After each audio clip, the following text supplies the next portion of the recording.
의심하지 말고 함께 가라라는 제목으로 우리가 말씀을 한번 생각해 보겠습니다. 자, 베드로는 기도하고 있습니다.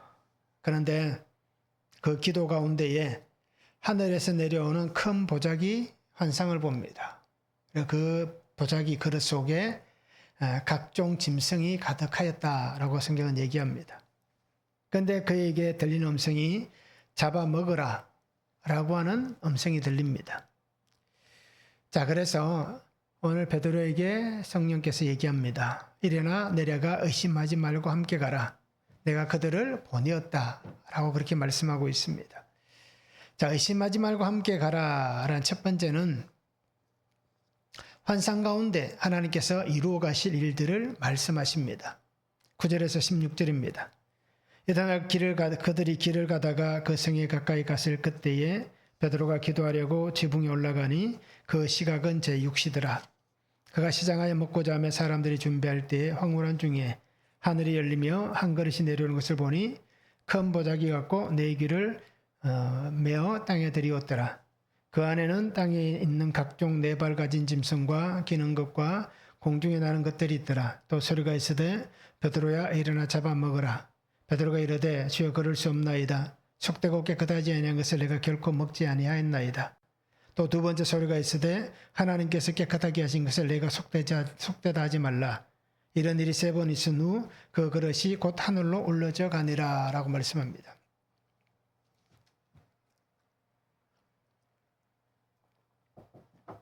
자, 우리가 10장의 얘기는 고넬료를 통하여서 하나님께서 하나님의 복음이 이제 이방인 가운데 전파되어야 한다라는 것을 말씀하시고 있는 것입니다.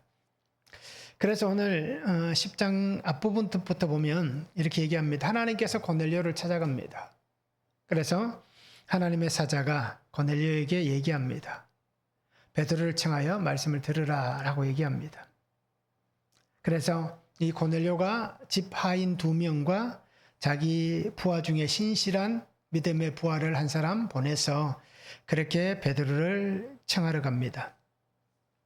자, 베드로를 만나기 위해서 그들이 요바까지 가면서 오늘 성경 시작은 마침내 그들이 그 성에 다다랐더라라고 하면서 말씀이 시작됩니다.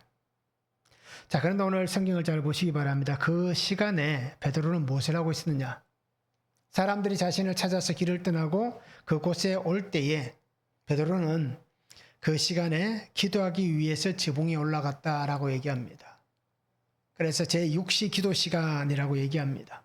근데 우리가 알듯이 유대 시간은 우리가 그 숫자에 6을 더하면 됩니다. 그래서 6시라고 얘기하면 6을 더하면 12시가 되는 거예요. 그러니까 정오에 기도하러 그렇게 2층 어딥니까? 지붕에 올라갔다라고 표현하는 겁니다. 그래서 우리가 지붕이다라는 표현을 쓸 때에 우리 같이 이런 어떻습니까? 그냥 위에 그냥 지붕이 덮여 있는 그런 지붕이라고 생각하시면 안 됩니다. 아마 이 표현이 2층에 있는 작은 방이라는 표현일 것입니다.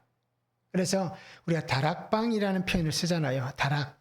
아마 그런 의미의 말로서 지붕이라고 사용했다라고 볼 수 있는 겁니다. 그래서 어떻게 보면 특별히 지붕이다라고 얘기하는 것은 기도하기 위해서 아마 특별하게 따로 마련된, 그러니까 베드로가 그 시몬 집에 거하면서 특별히 기도하기 위해서 구별한 그 장소, 그것을 우리가 지붕이라는 표현을 통해서 볼 수 있다라는 것입니다. 자, 그래서 베드로는 어떻게 합니까? 기도하는 중에 시간이 점심시간이잖아요. 그래서 시장함을 느낍니다. 그래서 10절에 보면 황홀한 중에라는 표현이 나옵니다. 자, 엑스타시스라는 단어를 씁니다. 그래서 우리가 예전에 성경을 보면 비몽사몽간에라고 표현하고 있습니다. 그래서 이 엑스타시스라는 헬라어는 어떤 상태의 변화가 생겨날 때에 그렇게 사용하는 단어입니다. 그래서 어떤 변화가 베드로에게 일어났다는 것입니다. 그래서 이 베드로에게 일어난 이 현상을 통하여서 오늘 성경은 얘기합니다. 하늘에서 내려오는 보자기 환상을 보여줍니다. 그러면서 그 보자기 속에는 오늘 우리가 들으신 4발 가진 짐승, 기는 것, 공중에 나는 것들이 가득하였다라고 표현을 합니다. 자, 그런데 그 보자기를 보여주면서 소리가 있습니다. 베드로야, 일어나 잡아먹어라 라고 얘기합니다. 자, 그 음성을 들은 베드로는 어떻게 합니까? 주여, 그럴 수 없나이다. 속되고 깨끗하지 아니한 것을 내가 결코 먹지 아니하였나이다. 그러니까 베드로가 그 환상 중에, 황홀한 중에 환상 중에 보았지만 그 보자기 속에는 어떻습니까? 먹어서는 안 될 것들이 가득하였다라는 것을 한 번에 딱 알아본 것입니다. 그러니 잡아먹으라라고 얘기할 때에 베드로는 그럴 수 없다. 내가 결코 먹지 아니하였나이다. 내가 이제까지 먹어본 적이 없다라는 건 왜요? 유대인의 삶을 살았기 때문입니다. 자, 그런데 또다시 음성이 들려집니다. 하나님께서 깨끗하게 하신 것을 내가 속되다 하지 말라. 그 음성이 베드로에게 들리는 겁니다. 그런데 오늘 성경에 보면 이런 일이 3번 있은 후 그 그릇이 하늘로 올려져 갔다라고 말씀합니다. 3이란 숫자는 유대교에 있어서 특히 이스라엘 유대인들에게 있어서 굉장히 중요한 숫자입니다. 우리가 알듯이 3, 7 이런 숫자들이 굉장히 중요한 숫자입니다. 그래서 이 3이란 숫자는 거의 확정적인, 확실한 그런 의미와 뜻을 가지고 있는 것입니다. 자, 기도하는 시간에 베드로에게 찾아오신 하나님이십니다.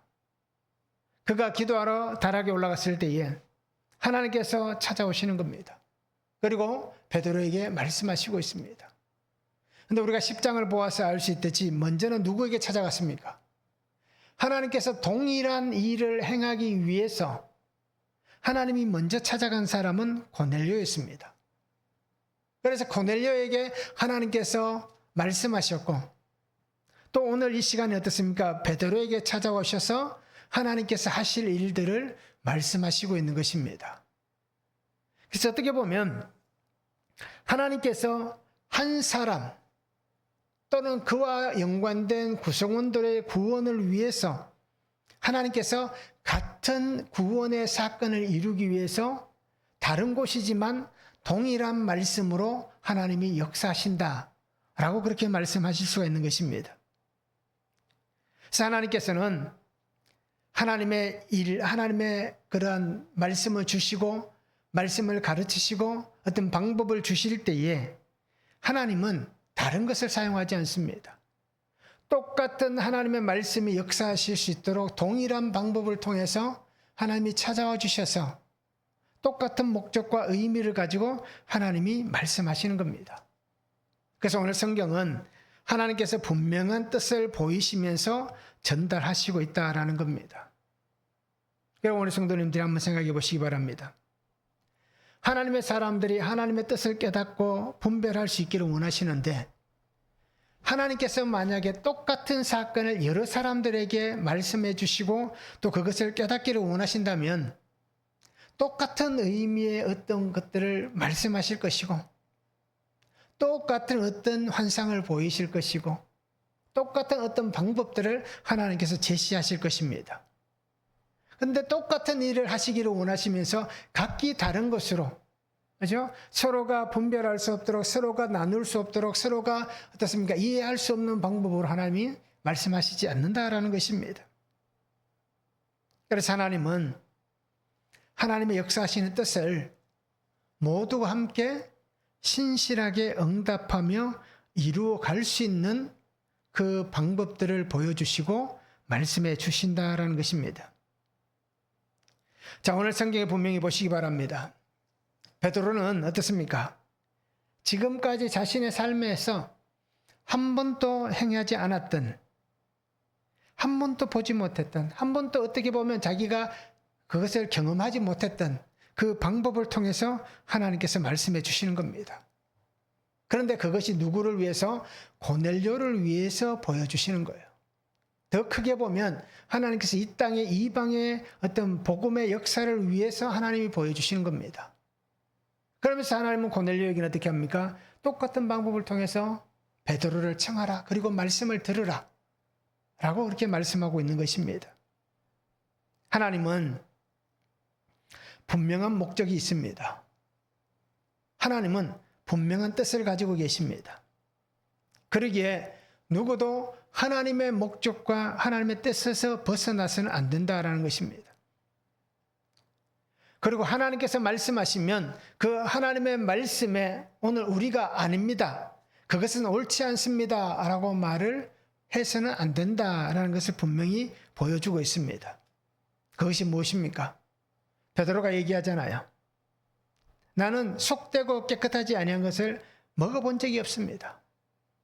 지금 내가 예수님을 믿고 있지만 내가 결코 먹지 아니하였다, 먹지 않았다는 거예요. 그럼 결국 이 얘기는 뭡니까? 앞으로도 내가 먹지 않을 것입니다 라고 하는 얘기와 똑같은 것입니다. 그런 거에게 하나님 뭐라고 얘기합니까? 하나님께서 깨끗하게 하신 것을 속되다 하지 말라라고 얘기합니다. 분명히 이것을 잘 기억하시기 바랍니다. 하나님의 말씀에 우리가 할 수 있는 것은 예와 아니오의 두 가지 대답밖에 없습니다. 그런데 오늘 우리가 해야 될 대답은 아니오가 아니라 예라고 하는 대답밖에 없다는 겁니다. 그래서 예수님도 말씀하셨죠. 교회를 통해서 말씀하실 때 차든지 덥든지 하라고 얘기합니다. 그리고 오늘 우리는 그죠? 차가우면 차가워야 되고 뜨거우면 뜨거워야 되는 거예요. 중간은 없는 겁니다. 특히 신앙은 마찬가지입니다. 예수 그리스도 안에서 우리가 구원 얻는 길은, 우리가 생명의 복음 안에서 영생을 얻는 길은 뜨겁든지 차든지 둘 중에 나뉘는 겁니다. 그래서 정말 예라고 대답해야 우리에게 복음의 구원의 역사가 일어나고, 아니오라고 얘기하는 순간 우리는 그 생명과는 상관없는 멸망으로 가는 것입니다. 그러기에 우리가 분명히 하나님의 말씀에 그렇죠? 이것은 아닙니다 라고 얘기할 수 없다는 겁니다. 디모데전서 4장 4절에 보면 하나님께서 지으신 모든 것이 선함에 감사함으로 받으면 버릴 것이 없다라고 얘기합니다. 베드로에게 잡아먹으라 라고 얘기할 때에 베드로의 마음은 어떻습니까? 내가 예수님으로 인해서, 하나님으로 인해서 이제 새로운 존재가 되었으니, 하나님께서 말씀하시면 하나님의 뜻이 그 속에 분명히 있으니 아멘 하고 그것을 먹어야 되는 겁니다. 그런데 베드로는 그렇지 못했다는 겁니다. 그러기에 하나님의 정결케 하심에 우리가 이것은 아닙니다 라고 말해서는 안 된다라는 것을 보여주고 있습니다. 오늘 우리의 삶에 어떻습니까? 하나님께서 나에게도 말씀하실 때 우리는 어떻게 대답합니까? 우리에게 보이신 하나님의 어떤 사건들, 또 하나님께서 매일 우리가 말씀을 묵상할 때에 우리에게 들려주는 그 말씀들, 그 약속하신 구속의 은혜 안에서 우리가 하나님께서 정결하게 하셨다, 하나님께서 깨끗하게 하셨다, 하나님이 구별하셨다라고 얘기할 때에 우리는 어떻게 그것을 받고 있습니까? 내가 하나님의 은혜 안에서 깨끗해졌다라고 선포할 수 있습니까? 정말 내가 하나님의 구속하신 은혜 안에서 깨끗함을 입은 그 은혜의 삶을 입었습니다 라고 말을 할 수가 있습니까? 그러니까 오늘 우리는 분명히 말씀을 통해서 잘 보시기 바랍니다. 하나님께서 만약 나를 깨끗하게 하셨다면 나는 깨끗한 존재입니다. 하나님께서 나를 정결하게 하셨다면 나는 정결하게 된 것입니다. 그러니까 우리는 하나님 안에서 정말 믿음으로 그 은혜를 받고 구속하신 은혜 안에서 정말 우리의 삶을, 나를 깨끗하다 정결하다 하시는 하나님 안에서 내가 그 삶을 깨끗하게 정결하게 살아가는 삶이 되면 되는 것입니다. 내가 정결하게 살고 내가 깨끗하게 살면 하나님이 나를 깨끗하게 하신다, 정결하게 하신다가 아닙니다. 하나님께서 우리를 구속하셨기 때문에 우리가 정결한 자가 되었다는 겁니다. 그러면 나를 구속하신 그 은혜를 붙잡고 내가 비록 정결하지는 못하지만 정결하게 살아가는 겁니다. 그래, 뭐가 우선이냐? 하나님의 말씀이, 하나님이 우선이라는 겁니다. 그리고 오늘 성도님들이 오늘 나의 신앙에서 가장 중요한 것이 뭐냐? 하나님의 말씀이 우리에게 이루어지는 겁니다. 나의 신앙에서 가장 중요한 것이 무엇이냐? 하나님 보이시는 그 말씀을 따라 순종하며 살아가는 것입니다. 말씀에 순종하는 것. 내가 거룩하니 너희도 거룩하라 말씀하셨으면 우리도 지금 내가 비록 거룩한 존재가 아니지만 하나님께서는 내가 거룩하니 너도 거룩하라 말씀하시면 우리가 거룩한 삶을 살아가는 것입니다. 완전히 거룩해지지를 못하겠지. 왜? 우리는 죄를 가지고 살아가는 인생이기 때문에. 그러나 하나님의 거룩을 입고 살면 되는 겁니다. 오늘 우리는 어떻습니까? 얼마나 말씀과 반대로 살아갑니까? 베드로조차도 어떻게 합니까? 하나님, 나는 그럴 수 없습니다 라고 얘기하는데, 오늘 우리는 어떻습니까? 우리의 삶에도 분명히 하나님께서 이루어 가실 일들을 말씀하실 거예요.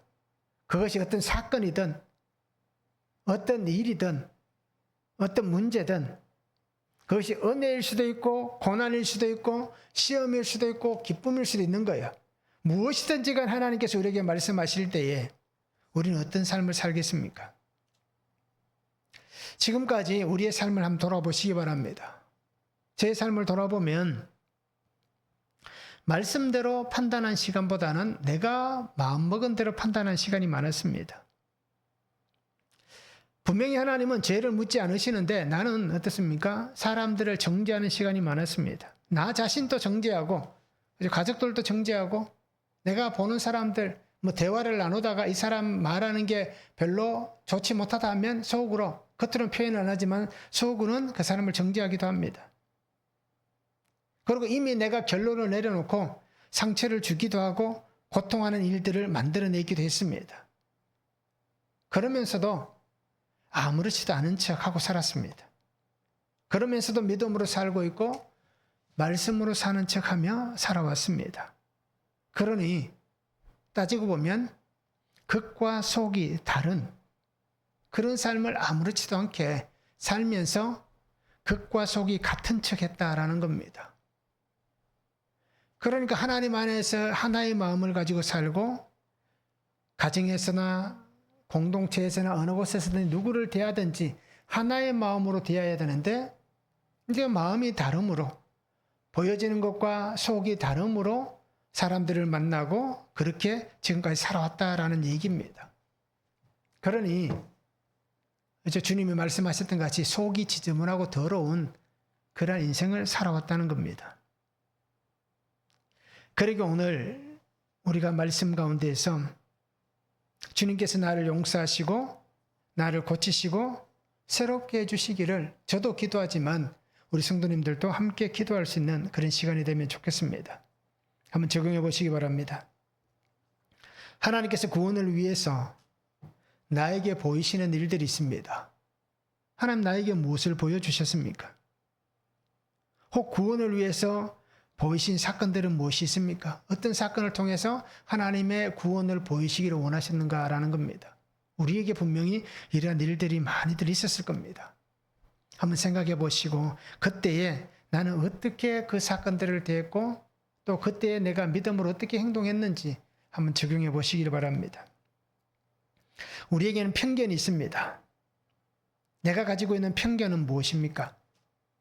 여전히 고집을 세우면서 고집스럽게 마음을 빼앗아 복음을 전달하는 데 방해하는 나의 편견, 그 편견으로 가지고 있는 내 마음과 그 편견으로 가지고 있는 나의 행동들은 무엇인지 우리가 한번 적용해 보시기를 바랍니다.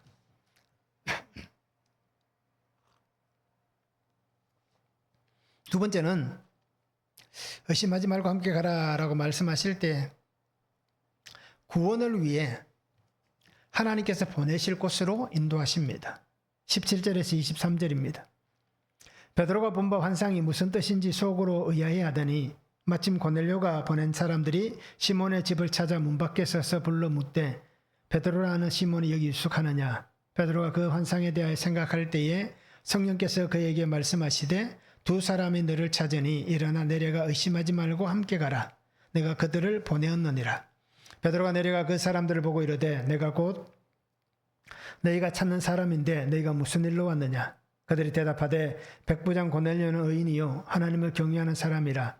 유대온 족속이 칭찬하더니 그가 거룩한 천사의 지시를 받아 당신을 그 집으로 청하여 말을 들으려 하느니라. 베드로가 불러들여 유숙하게 하니라 말씀합니다. 자, 하나님은 베드로에게 환상을 보이시면서 하나님이 가진 계획을 분명히 보자기 환상을 통해서 보여주셨습니다. 그래서 복음이 예수 그리스도의 말씀이 또 예수님 말씀하신 지상 명령이 사도행전 1장 8절 말씀같이 예루살렘과 유대와 사마리아 땅끝까지 증거되어야 할 때를 지금 보여주시는 겁니다. 그래서 오늘 성경에 보니까 베드로는 자신이 본 환상에 대해서 오늘 성경은 의아해 했다라고 얘기합니다. 속으로 의아해 하더니라는 표현을 씁니다. 근데 옛날 개역 한글 성경에 보면 의심하더니라고 표현합니다. 근데 표준 세번역에 보면 어리둥절해 한다라는 표현을 쓰고 있습니다. 자, 오늘 이 표현은 당황한다는 표현입니다. 그렇죠? 하나님이 보여주셨던 그것이 뜻이 무엇인지를 보면서 그가 당황했다라고 하고 있는 겁니다. 그래서 평생을 율법을 따라 살아온 사람에게 금지된 것을 먹으라고 말씀하신 하나님, 그죠? 그 일이 3번 있었다라고 얘기하는 거예요.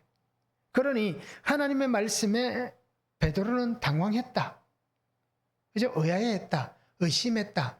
이 표현이 바로 당황했다라고 얘기하는 겁니다. 자, 그런 시간을 보낼 때 마침 어떤 일이 벌어집니까? 고넬료가 보낸 사람들이 무두장이 시몬의 집에 와서 베드로를 찾습니다. 시몬이라는 베드로가 여기 계십니까? 라고 묻는 거예요. 자, 그 순간에 하나님께서 어떻게 행하십니까? 그러니까 우리가 그냥 입체적으로 한번 생각해 보시기 바랍니다. 한 건물 안에 위에는 베드로가 있고 입구에는 사람들이 서 있고 또 안에는 시몬이라는 사람이 있고, 그죠? 또 그 주방 쪽에서 사람들이 분주하게 일을 하고, 입체적으로 한번 생각해 보면 동시에 다 일어난 사건입니다. 말이 우리가 차례도 이렇게 설명되어 있을 뿐이지 동시에 어떻습니까? 지금 이 집안에서 일어나고 있는 일인 겁니다. 성령께서 말씀합니다. 2사람이 너를 찾으니, 이제 오늘 우리 성경에는 2사람이라고 표현합니다. 그런 다른 번역본에 보면 3사람 또는 사람의 숫자에 대해서 표시하지 않는 번역본도 있습니다. 자, 그래서 2사람이 너를 찾으니 일어나 내려가 의심하지 말고 함께 가라. 내가 그들을 보내었다라고 말씀하는 거예요. 고넬료의 사람들은 고넬료에게 말씀하신 하나님의 말씀을 전합니다. 하나님은 베드로에게 함께 가라고 말씀합니다. 그래서 결국 베드로는 어떻게 합니까? 그들을 받아들이고 함께 유숙하고 그 이튿날 일어나 함께 어떻습니까? 그들과 함께 떠나갑니다. 다른 함께 복음을 전하러 다녔던 형제들을 데리고 떠나갑니다. 자, 베드로는 말씀에 의지합니다. 성령 하나님께서 말씀하시는 대로 그가 순종합니다. 자신에게 들려주시고 자신에게 보여주신 하나님의 뜻에 따라서 그 길을 순종함으로 걸어가고 있습니다. 자, 하나님께서는 이 사건을 보여주시고 한 공간에서 똑같은 은혜를 주시면서 한 사람의 구원을 위해서 오늘 이 놀라운 일들을 이루어 가십니다. 한 사람의 구원을 위해서 하나님이 이 놀라운 일을 이루어 가시면서 또 그 한 사람이 또 다른 한 사람들을 구원하게 하시기 위해서 하나님은 지금 이 일을 하고 있다라는 것입니다. 그러면서 하나님께서 구원하시는 그 사람을 통해서 그의 삶에 함께 하시는 주님께서 모든 것을 이루어 가시기에 하나님의 은혜 안에 모두가 들어오고 모두가 사로잡히고 모두가 함께하면 동일한 생명의 구원의 은혜를 입게 하신다 라는 것을 오늘 보여주시고 있는 것입니다. 그래서 바울이 디모데에게 편지할 때 디모데전서 4장 16절에 보면 내가 내 자신과 가르침을 살펴 이 일을 계속하라. 이것을 행함으로 내 자신과 내게 듣는 자를 구원하리라. 자, 바울은 디모데에게 이렇게 얘기했습니다. 내게 듣는 자들을 구원하겠다. 오늘 하나님은 누구를 통해서 합니까? 고넬료를 통해서 그 가족들, 또 그 친구들, 친척들, 또 자기의 부하들, 그 사람들을 구원합니다. 누구를 통해서요? 또 베드로를 통해서. 그러면서 하나님은 이 놀라운 일들을 이루어 가시는 겁니다. 디모데후서 1장 9절에도 말씀합니다. 하나님이 우리를 구원하사 거룩하신 소명으로 부르심은 우리의 행위대로 하심이 아니요 오직 자기의 뜻과 영원 전부터 그리스도 예수 안에서 우리에게 주신 은혜대로 하심이라. 그러니까 하나님께서 지금 하고 있는 이 모든 일들은, 이 은혜의 일들은 영원전부터 예수님 안에서 우리에게 주신 은혜대로 지금 행하고 있다라고 말씀하는 겁니다. 그러니 오늘 우리가 사는 삶에 어떻게 보면 이해되지 않는 사건들이 많잖아요. 어떻게 이런 일이 일어날 수 있을까? 어떻게 이런 일들을 우리가 당할 수 있을까? 라고 하는 것들이 우리가 분명히 있습니다. 말씀을 보아도 이해가 되지 않고, 기도를 해도 하나님의 말씀이 들리지 않고, 또는 아무리 다른 주위의 분들에게 도움을 청해도 하나님의 무슨 뜻인지 도저히 우리가 분별할 수 없고 도저히 이해가 되지 않을 때도 있습니다. 그런데 오늘 말씀을 통해서 우리가 깨달을 수 있는 것은 그것도 하나님의 은혜다라는 겁니다. 무엇을 위해서요? 나의 구원을 위해서, 우리의 구원을 위해서다라고 말씀하는 겁니다. 그래서 오늘 성경은 분명히 얘기합니다. 하나님의 말씀, 성령의 인도하심은 의심하지 말고 함께 가는 겁니다. 내가 보냈다라고 말씀하시니 우리는 의심하지 말고 함께 가야 하는 겁니다. 그런데 왜 의심이 일어날까요? 의심은 하나님의 마음이 아닙니다. 의심은 사탄이 주는 겁니다. 그래서 믿음의 사람들은 의심이 생겨나면 안 되는 거예요. 근데 이렇게 말을 하지만 저도 참 의심이 많습니다. 그죠? 그러기에 뭐 하루에 말을 하면 제가 볼까요? 한 70%는 의심하는 것 같아요. 넉넉하게 아주 많이 저에게 한 30%라는 많은 부분을 줬기 때문에 70%라고 얘기하는 겁니다. 그러니까 우리 안에 믿음의 사람들은 나의 안에 일어나는 의심, 불평, 원망, 불안, 두려움, 또 그 외에도 많은 것들이 있잖아요. 그래서 마음을 빼앗아가는 이런 것들은 우리가 말씀으로 이겨내야 됩니다. 그래서 말씀을 보아야 하는 거고요. 말씀을 묵상해야 됩니다. 말씀이 있어야 이겨낼 수 있고, 말씀이 있어야 그것을 잘라낼 수 있고, 말씀이 있어야 이것이 잘못이다라는 것을 알기에 우리가 성령의 도우심을 구하는 겁니다. 그래서 성령 하나님의 임하시는 성령의 불로 그것을 태워서 없애야 되는 거예요. 약으로 해결되는 게 아닙니다. 그래서 오늘 제가 이 말씀을 준비하면서 또 오늘 제가 운전하면서 교회 오면서 곰곰이 생각해 봤습니다. 얼마 전에 있었던 일들을 통해서 성도님들에게 제가 자세하게 말씀을 못 드렸지만 제가 일이 있었다고 말씀을 드렸잖아요. 그래서 그 일을 통해서 공황이 오고요, 우울증이 찾아오더라고요. 그런데 이대로 있으면 정말 공황장애가 될 것 같고 약을 먹어야 될 거, 도저히 이대로 있으면 우울증으로 도저히 이것을 이길 수 없겠다라고 마음이 들더라고요. 실제로 몸이 그렇게 굳어가고 숨 쉴 수 없을 만큼 힘들어지더라고요. 자, 그런데 이겨낼 수 있는 방법이 있더라고요. 한순간에 한 번에 이기지는 못했습니다. 그 시간이 한 몇 달이 걸렸습니다. 지금도 아직 완전하진 않지만 그래도 이 공황이나 우울에 대해서 굉장히 극복되어 있고, 그리고 충분히 이제는 그것을 털어낼 수 있는 그 정도까지는 왔습니다. 근데 그것을 제가 이길 수 있도록 한 것이 뭐냐면 말씀인 거예요. 날마다 큐티하면서 하나님께서 그 불안과 그 어떤 공황과 우울을 이겨내게 하시는 거예요. 끊어내게 하시고 태워가시고 매일매일 말씀을 통해서 그렇게 이겨내게 하시더라고요.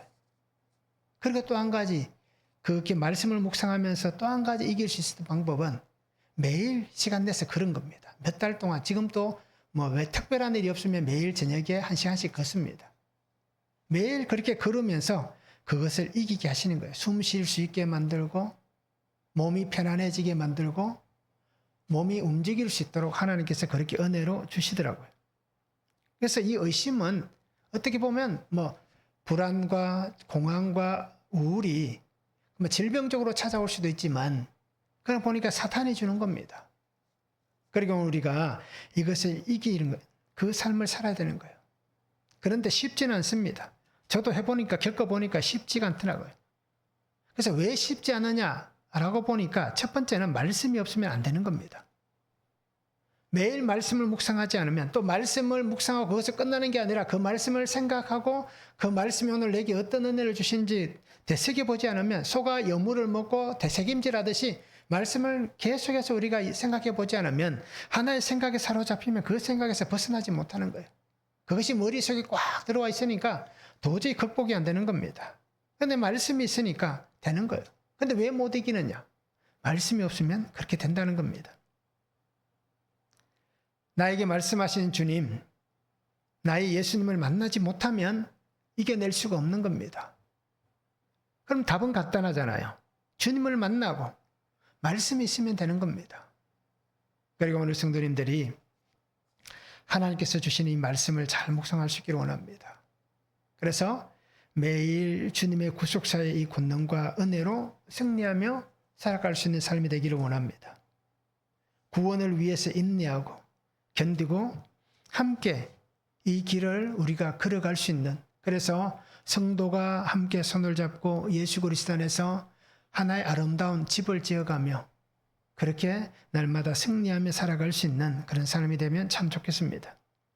한번 적용해 보시기 바랍니다. 구원을 위해 하나님께서 나에게 보여주시고 들려주시는 것은 무엇입니까? 하나님께서 구원을 위해서 내게 무엇을 보여주셨습니까? 하나님께서 구원을 위해서 내게 무엇을 들려주셨습니까? 오늘 베드로에게는 보여주셨고 들려주셨잖아요. 이렇듯 오늘 우리에게도 분명히 그런 게 있습니다. 그렇게 한번 적용해 보시기 바랍니다. 우연히 일어난 사건,